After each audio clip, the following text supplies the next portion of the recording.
சின்ன குழந்தைங்கள்லேருந்து பெரியவங்க வரைக்கும் எல்லாருமே விரும்பி சாப்பிடக்கூடிய ஓமப்பொடிய ரொம்ப ஈஸியா வீட்லயே பண்ணலாம். எப்படி பண்ணலான்னு பார்க்கலாம் வாங்க. ஃபர்ஸ்ட்டு 1 கப் அளவுக்கு கடல மாவு எடுத்துக்கோங்க. நம்ம எந்த கப்ல கடல மாவு எடுத்தோமோ, அதே கப்ல 1/4 கப் அளவுக்கு அரிசி மாவு. இது கூடவே தேவையான அளவுக்கு உப்பு, 1 ஸ்பூன் அளவுக்கு பெருங்காயம், 1 ஸ்பூன் அளவுக்கு பட்டர் எல்லாமே போட்டு மாவ நல்லா கலந்து வச்சுக்கோங்க. இதுக்கப்புறம் ஒரு 1 1/2 ஸ்பூன் ஓமத்த மிக்ஸியில போட்டு நல்லா வந்து அரைச்சுட்டு, தென் இது கூடயே வந்து 1/4 கப் அளவுக்கு தண்ணி ஊத்தி, நல்லா வந்து ஃபில்டர் பண்ணிக்கோங்க. நம்ம கலந்து வச்ச மாவுல கொஞ்சம் கொஞ்சமா அந்த ஓம தண்ணிய போட்டு மாவ நல்லா பெசஞ்சு வைங்க. ரொம்ப டைட்டா பெசையாம கொஞ்சம் தண்ணியாவே பெசஞ்சு வச்சுக்கோங்க. அப்பதான் முறுக்கச்சுல போட்டு நம்மளால ஈஸியா எண்ணெயில புழிய முடியும்.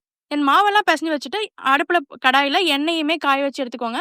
முறுக்கு குழல்ல போட்டு, நம்ம டைரக்ட்டாவே ஆயில்லயே வந்து இத ஃப்ரை பண்ணிடலாம். இது ஃப்ரை ஆவறதுக்கு ஒரு 1 ஆர் 2 மினிட்ஸ்ல சீக்கிரமா ஃப்ரை ஆயிடும். தென் ஃப்ரை ஆன இந்த ஓமப்பொடி முறுக்க ஒரு ஸ்ட்ரெய்னர்ல போட்டு எக்ஸஸா இருக்க ஆயிலையும் ஸ்ட்ரெயின் பண்ண விடுங்க.